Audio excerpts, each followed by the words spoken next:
Hello, this is Daniel Mart, and today I'm going to be doing another episode review. This is going to be for Gracepoint, episode 4. Episode 4. It's literally titled Episode 4. I love how they always put so much thought into the episode title. Okay, now on a serious note, before you begin watching this video though, 10-second spoiler warning as usual for those who have yet to actually watch the video and haven't already. Stop the video, go check it out, and come back here and watch the rest of this review. 10-second spoiler warning as usual, starting now.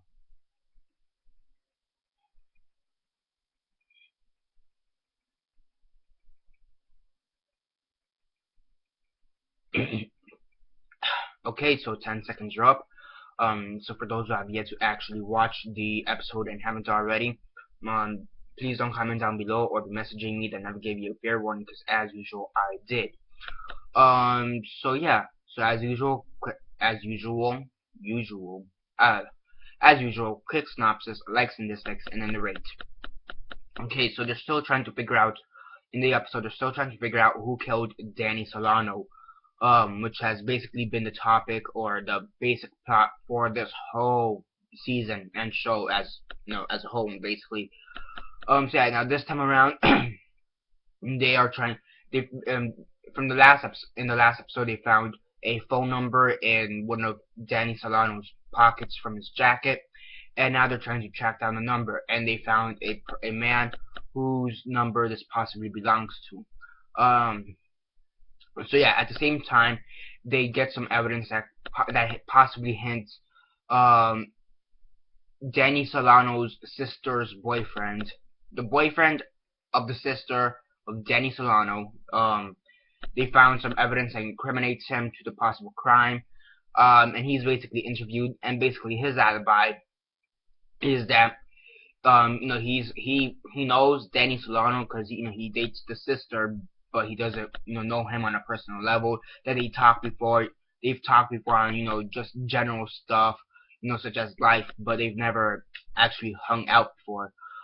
His alibi is that on the day he was gonna get cocaine for his girlfriend, because his girlfriend asked him to, because the girlfriend was gonna get paid by a couple, by a couple who was staying at the hotel she works at, because they're druggies, I guess. Okay, let me repeat this. The sister works at a hotel. At the hotel, there was a couple that asked for drugs. The sister asked the boyfriend to go get drugs. The boyfriend knows a few people who sell drugs. On the way to get the drugs, he finds Danny Salano walking, just walking down the highway or the freeway or whatever.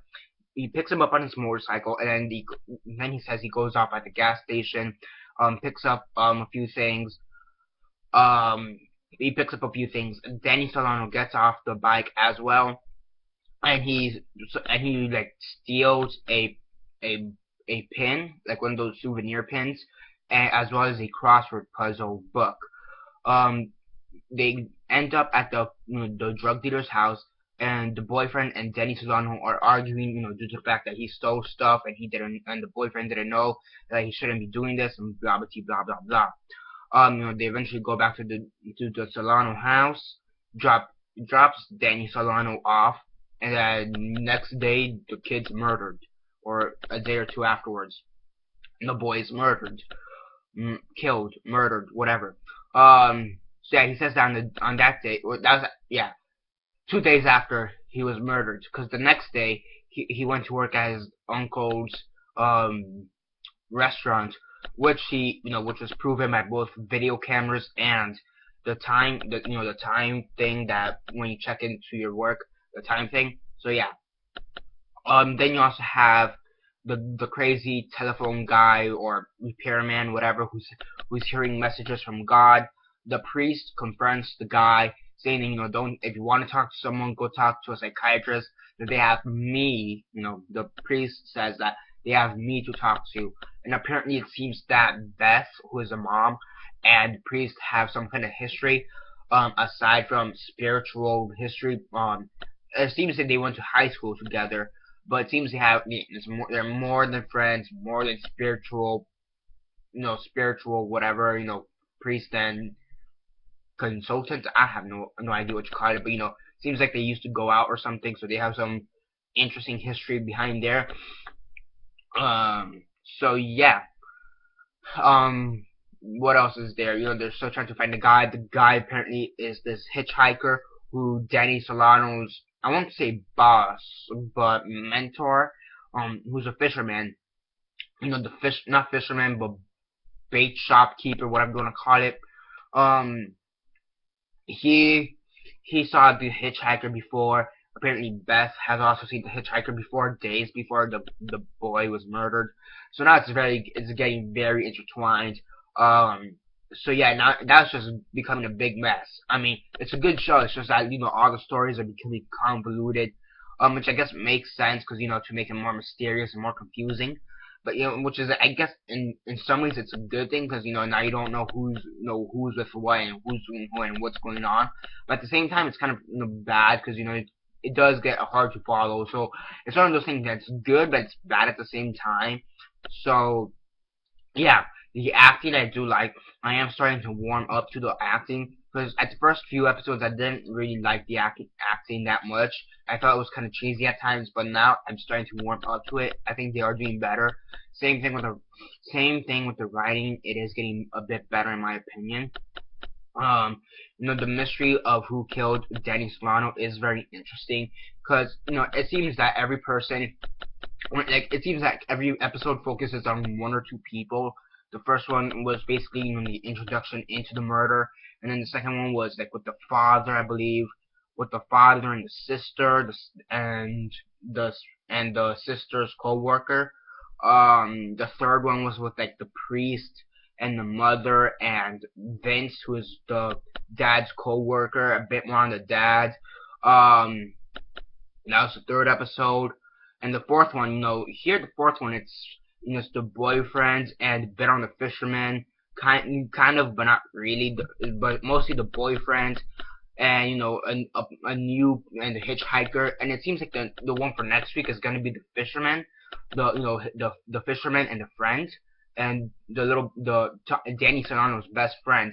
I mean, the best friend also, he's been around. He's been here and there and throughout every single episode, especially the first one. The first one, was like an episode to what's this little boy doing. So yeah, what everybody does throughout the town is getting very convoluted. Stories are getting mixed up. It's becoming a huge mess.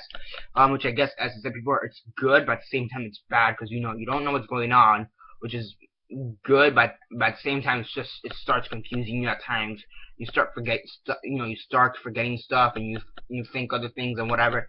So I guess it's good and bad at the same time. I'm not gonna say it's 100% bad, but at the same time I'm not gonna say it's 100% good. I think it's one of those things that's 50-50. They kind of need to work on it to make it a bit less convoluted, but still make it confusing at the same time. So it's kind of weird, but it's not good, but it's not bad. It's kind of in a gray area. That's what I'm trying to say.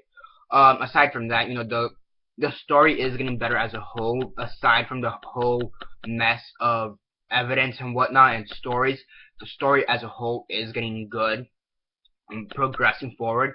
The acting and the writing are getting good, and it is getting very interesting. And I am starting to like the series a bit more. I mean, overall, it's a pretty good episode, pretty solid episode. We haven't really seen much of the boyfriend up until now, so that's pretty interesting. Yeah, he seems a bit of a douche, in my opinion. I guess that's how he's supposed to be portrayed, but whatever. I mean, everybody has their own troubles in this town, so yeah. So, and his trouble is that he's 18 and his girlfriend's 15, so yeah. And they're apparently having sex with protection. So, that helps. It's with protection. So yeah. On a rate from 1 to 10, 1 being the worst, 10 being the best, and 6 being decent, I give this an 8 out of 10. It's a pretty good episode overall. So yeah, Gracepoint episode 4. 8 out of 10 is what I give that, episode 4 of Gracepoint, whatever. And yeah, that's basically it for now. Subscribe if not already subscribed. I review movies, TV shows, and comics. TV shows I review Gracepoint, Scorpion, Gotham, Arrow, Walking Dead, Flash, Constantine, and Z Nation. So definitely stay tuned for that. Besides that, comment down below on your thoughts on this episode.